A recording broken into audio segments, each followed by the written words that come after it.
किसानवाणी कार्यक्रम सुनने वाले सब किसान भैया और बहनों को आपके भैया रघु की राम राम। भैया बहनों, हमें उम्मीद है कि आप लोग ठीक ठाक से होंगे और अच्छे से अपनी खेतीबाड़ी के काम कर रहे होंगे। भैया हम तो जय चाहते हैं कि हमारे सब भैया बहन ठीक ठाक से रहें और अच्छे से अपनी खेती करें। भैया पहले तो हम आपसे पूछ लेते हैं आज को सवाल।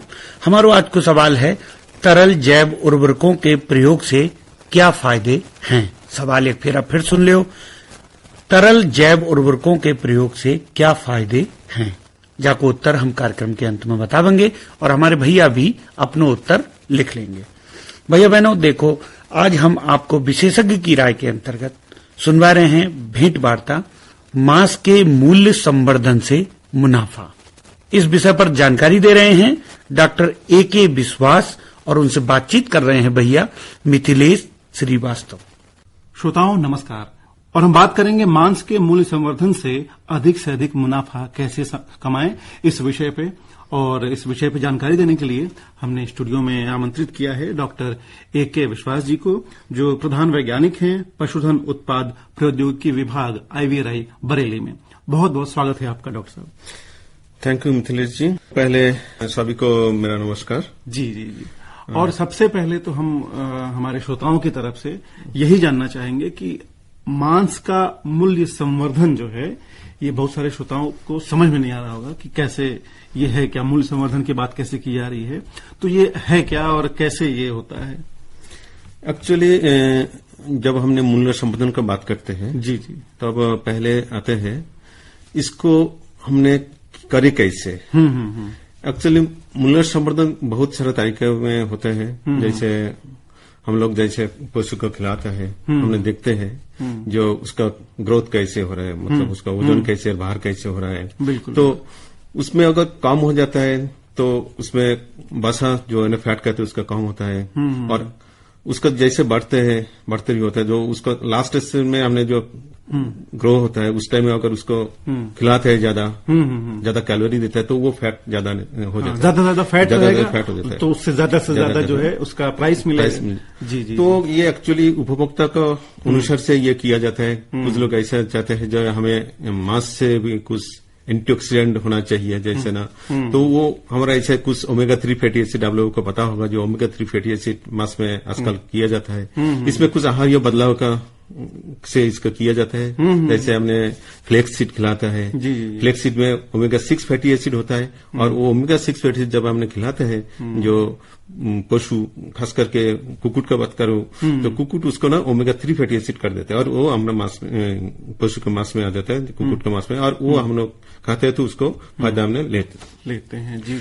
और एक चीज होता है जैसे हमने एक अपने देखते होंगे जो प्रोसेसिंग होता है, जो मांस उत्पादन होता है तो उसमें ठीक तरीके से प्रोसेस नहीं होता है। जैसे स्वच्छ मांस उत्पादन करके भी हमने उसको अच्छा मुनाफा कर सकते हैं। हम जैसे लुधियाना में थे उस टाइम में देखा था किसी का स्वच्छ मांस उत्पादन करे, उसका पड़ोस में एक जो मांस प्रसंस्करण कर रहे हैं वो बहुत ही गंदा था, तो उसका दुकान में कोई नहीं जा रहा है। तो इसका मतलब ये है जब अच्छा तरीके से साफ सुथरा करके तैयार करेंगे तभी आपको दुकान में ग्राहक आएगा। उसमें ना भाव आपको कीमत हो एक्स्ट्रा पे जो करते हैं अपने प्रीमियम प्राइस में आप सेल कर पाएंगे। तो ये सारे कुछ बातों जैसे हाइजीनिक प्रोसेसिंग होते हैं हमने बताते हैं, स्वच्छ मांस उत्पादन। जैसे इसके बाद अपने कर सकते हैं जो उपभोक्ता का मांग के हिसाब से आप उसको सेल कर सकते हैं। बिल्कुल। जैसे आप किसी को ब्रेस्ट का मीट पसंद आता है, ब्रेस्ट उसमें ज्यादा प्रोटीन का मात्रा होता है। कुछ लोग ऐसे होता है मुझे बसा नहीं चाहिए, मुझे प्रोटीन ज्यादा से ज्यादा खाना है। जैसे हमारा देश में बहुत सारे लोग उसके लेग का मीट ज्यादा पसंद करते हैं, मांस ज्यादा पसंद करते हैं, क्योंकि उसमें फैट थोड़ा सा होता है, उसमें प्रोटीन भी ज्यादा होता है, वो एंजॉय करते हैं। तो ये जो ब्रेस्ट होता है, जो थाई का लेग मीट होता है, ये उपभोक्ता का मांग के हिसाब से अगर काट करे, उसको सेल करे तो उसको मुनाफा और भी बढ़ा सकते हैं। बिल्कुल। और एक तरीका है, हमने जब भी प्रसंस्करण की बात करते हैं, जो मूल्यवर्धित उत्पाद का बात करते हैं, तब वो प्रोसेसिंग का आता है, प्रसंस्करण का आता है। जैसे हमने कुछ मांस ऐसा होता है बहुत सख्त होता है, जैसा छठे हुए मुर्गी हो और जो अनुत्पादक पशु हो, जैसे गोट मीट होता है जो है ना, उसका दूध देने के बाद जो उसको बताते हो ना ये कोई काम का नहीं है, छठे हुआ है, इसको ऐसे, लेकिन ऐसे नहीं है। उसका मांस भी प्रोटीन से भरपूर है, उसमें बहुत सारा खनिज है, जैसे आपको पता है आयरन है, कैल्शियम है, और भी फॉस्फोरस है, और भी बहुत सारे मिनरल होता है। तो अगर वो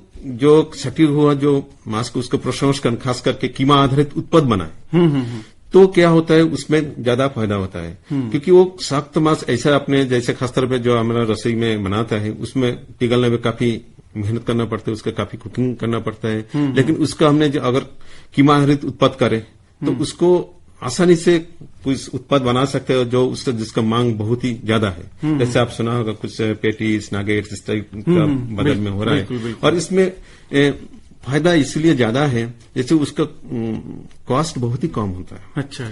लेकिन अब जब प्रसंस्करण करेंगे तो उसका बहुत ही जैसे हमने बताया ना मूल्य बढ़ जाता है। जैसे आपको 1 किलो मांस का 100 रुपया होता है, तो प्रसंस्करण करके वो मांस ही आपको देखेंगे वो जो उत्पाद आपको मिल रहा है वो 600 to 700 600 से 700 रुपये बाजार में मिल रहा है।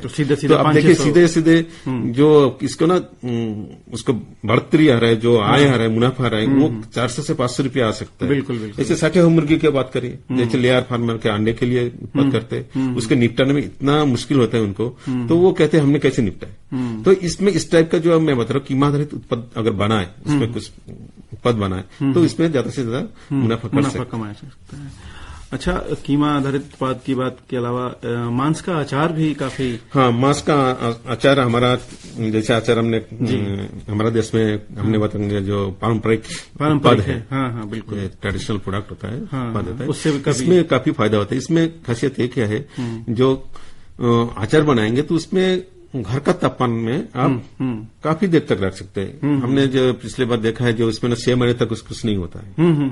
उसमें क्या करता है, जैसे अचार बनाने के लिए जैसे मांस के टुकड़े को पहले उसको कुकिंग करना पड़ता है, बॉयल करना पड़ता है, उबलना है। बिल्कुल। उबलने के बाद उसको जो मांस का टुकड़ा है तो उसका तेल में जैसे सरसों का तेल उसमें भुना जाता है। भुनने के बाद वो जो तेल होता है जो रिमेनिंग ऑयल जो बताते हैं उसमें हमने मसाला डाल के और थोड़ा सा सिरका डाल के उसमें हमने जैसे लिपट के उसको अगर कोई जार में क्लीन जार में भर ले और उसके बाद तेल को गर्म करके उसको ऊपर से डाल, जैसे हमारा देसी शैली का अचार बनाता है, आम का अचार है, नींबू का अचार है, जैसे ना तेल का अंदर में वो होना चाहिए। तो इस टाइप का अचार आप बनाएंगे तो उसको देखा जाएगा 6 महीने से ना साल तक उसका कुछ खराब नहीं होता है और उसका अपने साथ काफी अच्छी तरीके से ले सकते हैं। और इसकी फिर उसका बाजार में भी बहुत डिमांड है। जैसे हम लोग जैसे उत्तराखंड की तरफ जब जाते हैं बहुत सारे लोग इसका बिजनेस कर रहे हैं, बहुत सारे लोग अभी टेक्नोलॉजी भी कुछ लोग उत्तराखंड से हमारे पास से लिया है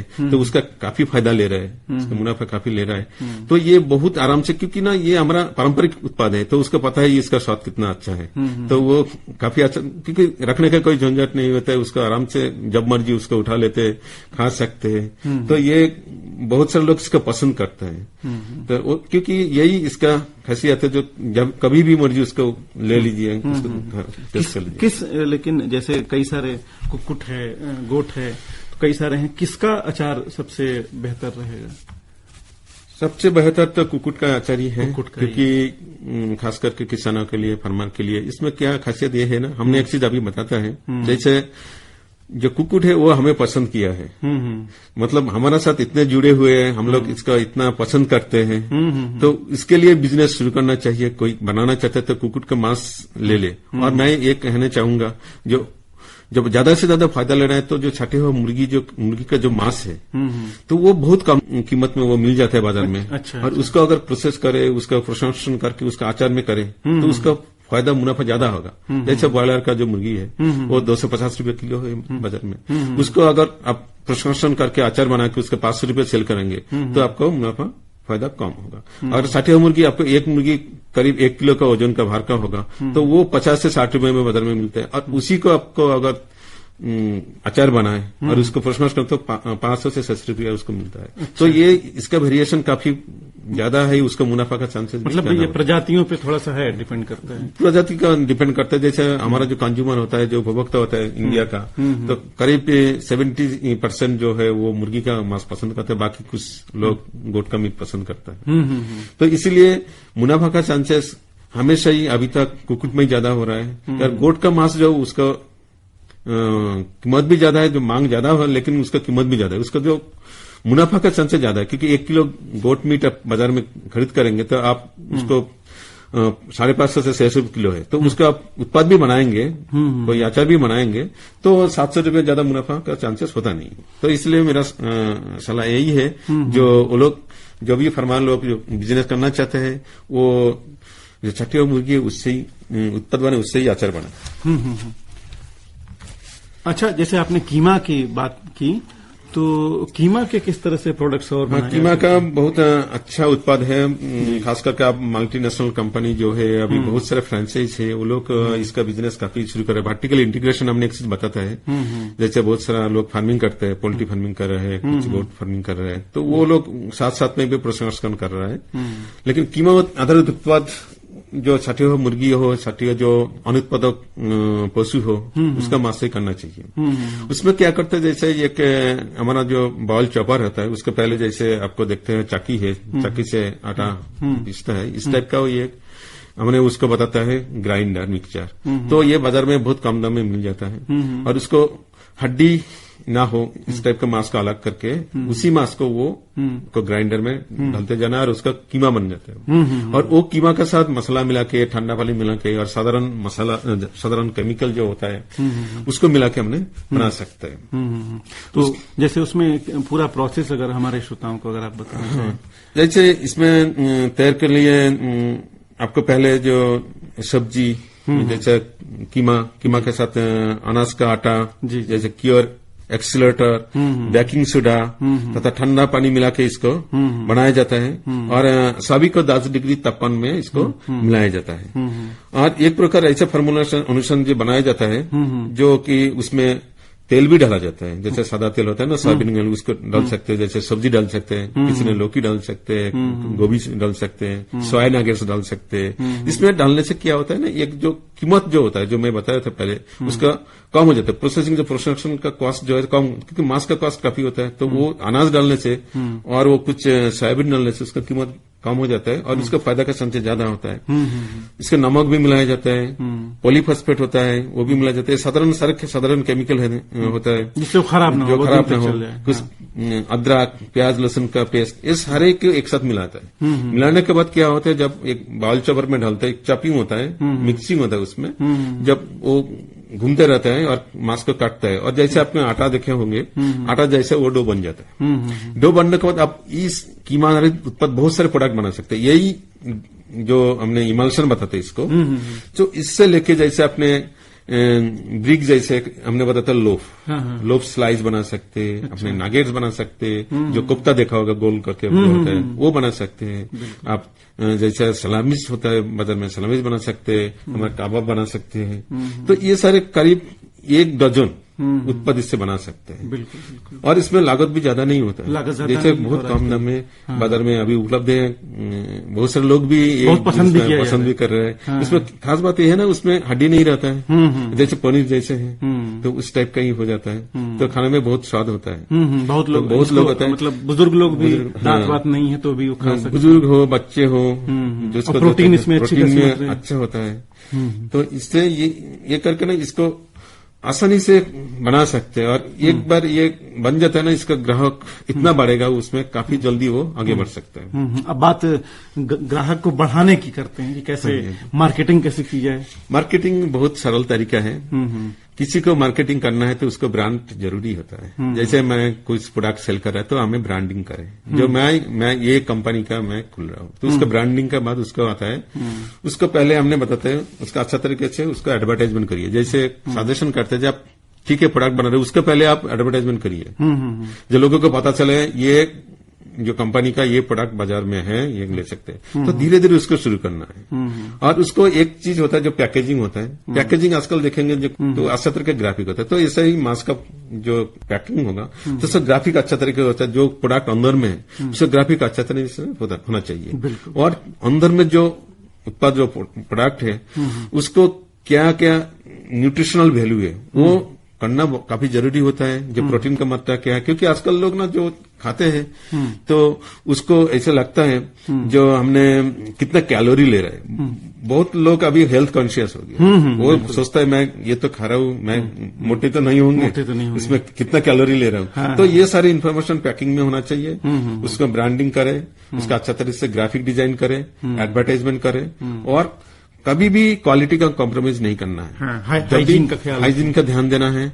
जो हाइजीनिकली प्रोसेस करेंगे, सारे कुछ ठीक से करेंगे, उसका बिजनेस बहुत आराम से चलते रहेगा। और यही तरीका है उसको मार्केटिंग बहुत ही इम्पोर्टेंट फैक्टर होता है उसमें। जो उत्पाद का जो हमने मुनाफा करने के लिए ये एक स्ट्रैटेजी हमेशा ही डेवलप करके करना चाहिए, जो उनका मतलब आगे बढ़ाने में बहुत मदद करेगा। बिल्कुल बिल्कुल। तो अभी डॉक्टर ए.के. विश्वास से हम जानकारी ले रहे थे कि किस तरह मांस का मूल्य संवर्धन हम लोग करा सकते हैं और उसके जरिए जो है ज्यादा से ज्यादा मुनाफा कमा सकते हैं। तो डॉक्टर साहब ने आप श्रोताओं को ढेरों जानकारी दी किस तरह से मांस का अचार बन सकता है, कीमा का किस तरह से पैकेजिंग करके अच्छे से अच्छे मार्केटिंग के जरिए हम मुनाफा कमा सकते हैं। श्रोताओं, हम उम्मीद करते हैं कि इस जानकारी से आप लाभान्वित हुए होंगे। Doctor A K. Vishwas ji, studio में आने के लिए और इतनी महत्वपूर्ण जानकारी हमारे श्रोताओं को देने के लिए आपका बहुत बहुत धन्यवाद। अब हमारे भैया बहन सुन रहे भेंट वार्ता मांस के मूल्य संवर्धन से मुनाफा, जब विषय पर जानकारी दे रहे डॉक्टर ए.के. विश्वास और उनसे बातचीत कर रहे भैया मिथिलेश श्रीवास्तव। खुशहाल किसान है, लोग हैं आश्वस्त, शुद्ध हवा अन्न है और शुद्ध है पर्यावरण। विश्व गुरु बनने का मार्ग अब है प्रशस्त। हर साल फसल के अवशेष जलने से राजधानी क्षेत्र दिल्ली में गंभीर वायु प्रदूषण तो होता ही है, मिट्टी का नुकसान और कई स्वास्थ्य समस्याएं पैदा होती हैं। पंजाब, हरियाणा, उत्तर प्रदेश में सबसे ज्यादा फसल अवशेष जलाए जाते हैं। इन समस्याओं को ध्यान में रखते हुए और लोगों को प्रदूषण से बचाने के लिए माननीय प्रधानमंत्री श्री नरेंद्र मोदी जी के मार्गदर्शन में कृषि एवं किसान कल्याण मंत्रालय भारत सरकार ने इस दिशा में बड़े कदम उठाए हैं। इनमें से एक है फसल अवशेष प्रबंधन योजना। पराली काटने से लेकर उसके निस्तारण के लिए जो नई व्यवस्था बन रही है, नई मशीनें आ रही हैं, ट्रांसपोर्टेशन के लिए नई सुविधा बन रही है, जो ये नए जैविक ईंधन प्लांट लग रहे हैं, इन सब से गांवों में रोजगार के नए अवसर पैदा होंगे। फसल अवशेष प्रबंधन योजना का उद्देश्य पर्यावरण को वायु प्रदूषण से बचाना है और फसल अवशेषों को जलाने से होने वाले पोषक तत्वों और मिट्टी के सूक्ष्म जीवों के नुकसान को रोकना है। इस योजना के तहत किसानों को super straw management system, happy seeder, super seeder, smart seeder, zero till seed cum fertiliser drill, mulcher, paddy straw chopper व अन्य मशीनें उपलब्ध कराई जा रही हैं। इनके प्रयोग से कृषि सिर्फ आसान ही नहीं हो रही है, बल्कि किसान के स्वास्थ्य और आमदनी पर भी सकारात्मक असर पड़ रहा है। फसल अवशेषों का उपयोग पेपर बनाने, मशरूम उत्पादन, कंपोस्ट बनाने और ईंधन के रूप में भी होता है। धान की पराली के कुशल बाह्य स्थिति प्रबंधन को सक्षम करने के उद्देश्य से लाभार्थी या एग्रीगेटर, जिसमें किसान, ग्रामीण उद्यमी, किसानों की सहकारी समितियां, किसान उत्पादक संगठन, एफपीओ और पंचायतें शामिल हैं और धान की पराली का उपयोग करने वाले उद्योगों के द्विपक्षीय समझौते के तहत धान की पराली की आपूर्ति श्रृंखला के लिए तकनीकी वाणिज्यिक प्रायोगिक परियोजनाएं स्थापित करने के प्रावधान किए गए हैं। सरकार द्वारा परियोजना प्रस्ताव में शामिल 1.5 करोड़ रुपए तक की लागत वाली मशीनरी की पूंजीगत लागत पर 65% की दर पर वित्तीय सहायता प्रदान की जाती है। परियोजना के प्राथमिक प्रमोटर के रूप में उद्योग को परियोजना लागत का 25% अंशदान करना होगा और शेष 10% लाभार्थी या एग्रीगेटर का अंशदान होगा।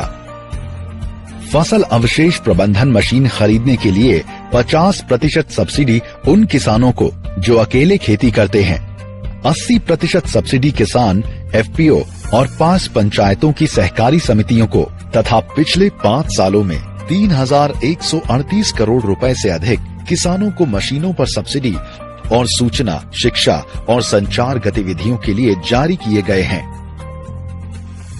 8-10 ਮਿੱਤਰਾਂ ਨੇ ਇਕੱਠੇ ਹੋ ਕੇ ਆਪਣਾ ਇੱਕ ਸੈਲਫ ਹੈਲਪ ਗਰੁੱਪ ਬਣਾਇਆ ਹੋਇਆ ਹੈ, ਜਿਹਦੇ ਵਿੱਚ ਅਸੀਂ ਸਰਕਾਰ ਤੋਂ 80% ਸਬਸਿਡੀ ਤੇ ਮਸ਼ੀਨਰੀ ਹੈ ਜਿਹੜੀ ਉਹ ਲਿੱਤੀ ਹੋਈ ਹੈ। भारतीय कृषि अनुसंधान परिषद भी इस दिशा में पूरी मेहनत और लगन से काम कर रहा है। उनके द्वारा तैयार किया गया पूसा बायो डीकम्पोजर एक ऐसा छोटा कैप्सूल है जो फसल अवशेषों को लाभदायक कृषि अपशिष्ट खाद में बदल देता है। आज ये आधुनिक कृषि यंत्रों से किसान पराली को गाठे बना के बेचता है, जिससे उसकी इनकम भी बढ़ी है और प्रदूषण होने से बचा है। सरकार फसल अवशेष प्रबंधन को लेकर पूरी प्रतिबद्धता से काम कर रही है। पिछले 5 सालों में इस योजना के लिए पंजाब को 1,426, हरियाणा को 916, उत्तर प्रदेश को 713 और राष्ट्रीय राजधानी क्षेत्र दिल्ली को 6 करोड़ रुपए से अधिक तथा भारतीय कृषि अनुसंधान परिषद को किसानों के लिए सूचना, शिक्षा एवं प्रदर्शन की दिशा में 75 करोड़ रुपए से अधिक की धनराशि जारी की गई।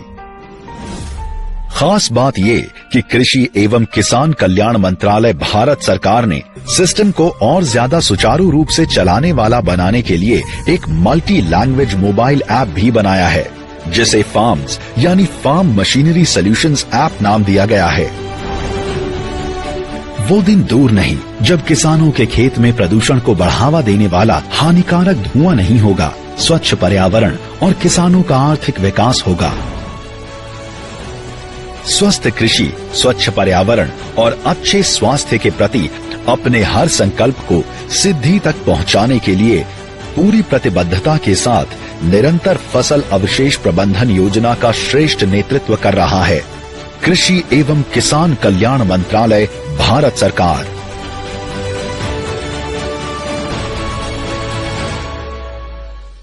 भैया देखो, आज दिन है गुरुवार को और गुरुवार के दिन हम आपको सुनवाते हैं महिला कृषक के अनुभव। तो जाक्रम में आज हम आपको सुनवा रहे हैं श्रीमती शकुंतला देवी के खेतीबाड़ी और पशुपालन अनुभव और उनसे बातचीत कर रहे हैं भैया राकेश शर्मा। आपको का नाम है? शकुंतला देवी। घर के जा गांव में बैठे भैया, जा गांव को का नाम है? राजूपुर। और विकास खंड कौन सो लगता है? आलमपुर जाफराबाद। जिला बरेली। बात करें आपकी उम्र की तो जैसे में आपकी कितनी उम्र होगी? ऐसी हुई 45-46 के करीब। अच्छा, पढ़ाई लिखाई आपने कहाँ तक करी? 5वीं तक करी। अच्छा, 5वीं तक पढ़ाई करने के बाद में आगे क्यों ना कर पाई? आज से इतने साल पहले कौन जी बात में ज्यादा ध्यान करते हो, कोई लौड़ियों में पढ़ाना चाहता ना हो, या कहते हो कि सब चौलो चौका बर्तन करेंगे, का करने है तासा घर के जो काम सीखो, पढ़ाई का जरूरी है। अच्छा, हर गांव में स्कूलों ना आई है? स्कूल की सुविधा ना आई, मगर जैसे स्कूल है तो बहुत समय तारी अपना पढ़ाना चाहते, या कहते अरे लड़कों को पढ़ना जरूरी है, वे बाहर जाएंगे तुम तो घर ही को चूल्हा चौका करने, तो क्या जरूरी है पढ़ाई करके। अच्छा, बड़े बूढ़े जावात कहते कि लड़कन को पढ़ना जरूरी है, जा सोच उनकी कहाँ तक सही ही? सही तो ना ही, मगर पहले के बड़े बूढ़े जब कहते तो उन्हें कहा अब जा है, अब सोच बहुत बदल गई है। अच्छा, इस समय क्या काम धंधो कर रही हो? भैंसियाँ हैं 2। और भैंसिन के अलावा और का काम धंधो होता है? काम होता है। खेती के काम धंधे में कौन कौन सी फसलें होती हैं घर के ही? धान होता है, और गेहूं होता है, भिंडी भी जाती है, फूल की खेती होती है। खेती सभी प्रकार की उर्द होता है, सब बाजरा सभी चीज की खेती हो जाती है। आपने बात की फूलन की खेती, फूल की खेती कहा जाए, बंद गोभी फूल गोभी की बात कर रही हो या का? ना जब फूल मंदिर अंदर में चढ़ता है फूल की खेती होती है। अच्छा। गेंदा के फूल की, गुलाब के फूल की। तो गेंदा के फूल और गुलाब के फूल की खेती घर के खेतों में तुम करती हो? हाँ। अच्छा, अगर बात करें गेंदा की खेती, तो गेंदा की खेती कितने सालन से कर रही हो? करीब 6-7 साल। अच्छा, तो तुम्हारे अलावा औरों गाँव में लोग करते हैं? सब कई लोग करते हैं। अच्छा, जाके मन में बात कैसे करके आई कि हमारे फूलों की खेती करनी चाहिए? हमारे पड़ोस में करते एक जने, तो वे कहते कि फूलन की खेती में बहुत अच्छी आमदनी है। फिर हमारे सब परिवार ने सोची कि फूल की खेती क्यों न करके देखी जाए। करके देखी तो हमको अच्छा फायदा हो, तब से करने लगे। अच्छा, फायदा हो गए? हाँ। आपने कही कि हमारे पास 2 भैंसियां हैं, तो भैंसियां इस समय का दूध दे रही हैं? एक दे रही है, एक ना दे रही है। अच्छा, कितना दूध दे देती है? 5 किलो दे देती है।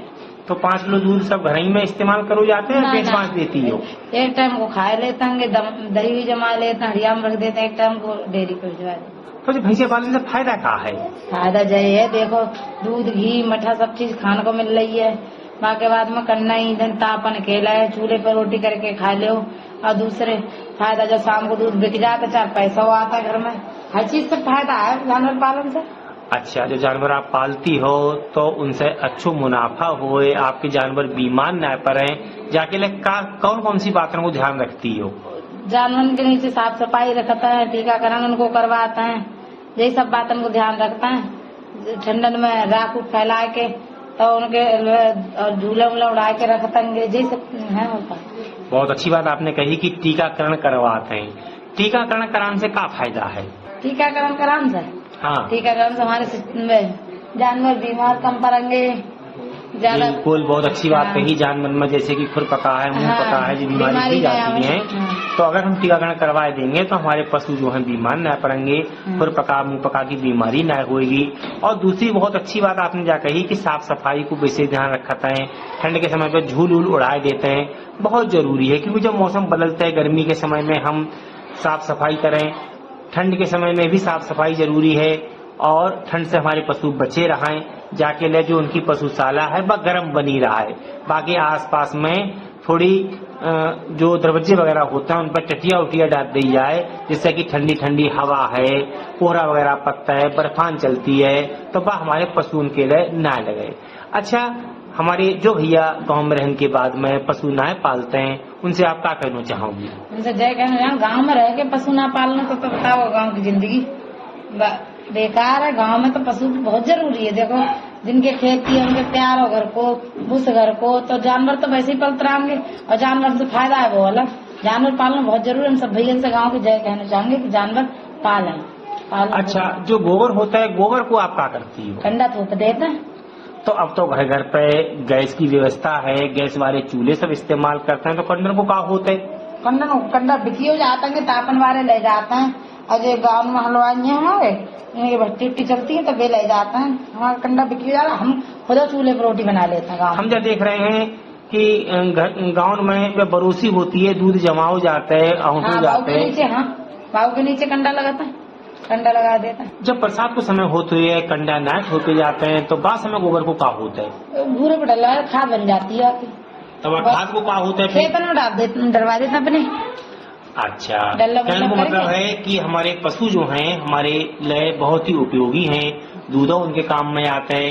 और जो गोबर होता है वो हमारे खाद के रूप में, कंडन के रूप में भाव को हम इस्तेमाल करते हैं, तो पशु हमारे लिए पालना बहुत जरूरी है। शकुंतला देवी, आपने अपने विचार आकाशवाणी टीम के साथ साझा करे, आपके लिए बहुत बहुत धन्यवाद। अब हमारे भैया बहन सुन रहे महिला कृषक अनुभव के अंतर्गत श्रीमती शकुंतला देवी के खेतीबाड़ी और पशुपालन अनुभव। और भैया देखो, अब हम आपको जानकारी दे देते हैं कल के मौसम की। कृषि विश्वविद्यालय पंतनगर से प्राप्त मौसम की जानकारी के अनुसार कल उच्चतम तापमान 31 डिग्री सेंटीग्रेड और न्यूनतम तापमान 20 डिग्री सेंटीग्रेड रहने की संभावना है। वर्षा को अनुमान 3% यानी कि ना के बराबर, और वायुमंडल में आर्द्रता 62% तक रह सकती है। हवाएं दक्षिण दक्षिण पश्चिम की ओर 10 किलोमीटर प्रति घंटा की रफ्तार से चल सकती हैं। और मौसम के मुख्यतः साफ रहने का भी अनुमान है। और भैया देखो, अब कार्यक्रम में समय ही चलो बस सवाल के जवाब को जो हमने कार्यक्रम में आपसे शुरुआत में पूछो हो। हमारो आज को सवाल हो, तरल जैव उर्वरकों के प्रयोग से क्या फायदे हैं? तो भैया जाको उत्तर है, एक तो पोषक तत्वों के जे सस्ते स्रोत हैं। दूसरी बात यह है कि फसलों के उत्पादन में 10 से 20% तक की वृद्धि हो जाती है। और भैया अब हम आपको बता देते हैं आज के कार्यक्रम की नसीहत भी, हमारे आज के कार्यक्रम की नसीहत भी यही है, खेतों में तरल जैव उर्वरकों का प्रयोग करें और अपनी आय बढ़ाएं। और अब भैया जाई नसीहत के संग अपने भैया रघु को आज के कार्यक्रम किसानवाणी से दो अनुमति। भैया बहनों, राम राम।